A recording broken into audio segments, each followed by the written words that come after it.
All right, happening later today, well, just a couple of hours, we should say. Early voting will kick off for May 1st elections. In Austin, Proposition B is on the ballot. That gives voters the opportunity to choose whether the city of Austin should reinstate its camping ban. There's also Prop D, which would change dates of Austin mayoral elections.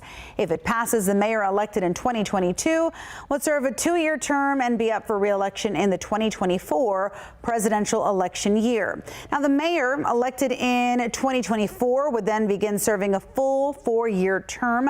There's also Proposition F, which would move the city to a strong mayor form of local government, eliminating the city manager position. Early voting lasts through Tuesday, April 27th, and polls open in, I would say, just under 30 minutes at 7 a.m. And usually a May election is not a busy one, but there are some hot topics on the ballot this time. We mentioned a few. So joining us now by phone, we have Travis County Clerk Dana DeBeauvoir. Dana, good morning to you. Good morning and happy Election Day. Happy Election Day. So, Dana, what are you guys expecting today out at the polls? Any lines?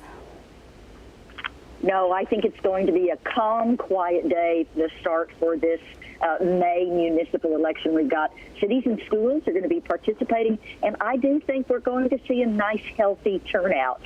Oh, that's great. Great news. And, you know, since November, Dana, there's been a lot of chatter about voter security changes. So what do people voting need to know to make sure that their vote still gets counted? Well, one of the best pieces of news for Travis County is that we now have a voting system that has a paper trail. We've worked really hard for many years to get this, and voters finally have it. So what we want to tell voters is make sure you voter verify your paper trail before you put it in the ballot box. Make sure your ballot has all the choices that you want. And I would encourage voters to take a look at their ballot before they show up at the polling place, because especially if you live in the city of Austin, there are quite a few propositions on the ballot, and you would do yourself a favor by looking at them before you go stand in the ballot booth. That's a good point. If you do a little bit of homework beforehand, you don't have that pressure of trying to make some decisions and maybe making a hasty one because you didn't really inform yourself ahead of time. So that's a really good point, Dana. And of course, you know, we have to go over this every time. What do they need to bring with them when they go to vote? Right. Well, you're going to need ID. The easiest ID to bring is a driver's license or anything from DPS, but there are also lots of other examples. Go to votetravis.com. It'll show you everything you can bring in terms of an ID.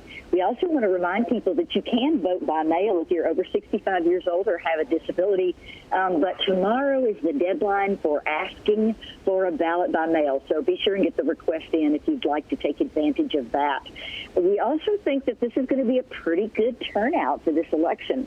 We're guessing that about 30% or more are going to take part in all of these city and school elections. That means 200,000 people are going to vote. And, of course, I always hope we're going to do better than my best guess. Yes, of course. I would hope that. I would hope that. But before we go, any COVID precautions to let our viewers know about as well? Voters are going to see the same precautions that we've used the last couple of elections. So lots of PPE. Yes, wear a mask. We're not quite out of the woods yet, so we're going to be protecting each other. And then you'll be able to use a little popsicle stick or a plastic finger covering called a finger cot so that you can mark the ballot marking device, and you never have to touch anything. So it should be safe and easy, quickly accomplished inside the polling place. We hope it's easy breezy for you, and a lot of people go out and vote. Travis County Clerk Dana DeBeauvoir, thank you so much for joining us this morning.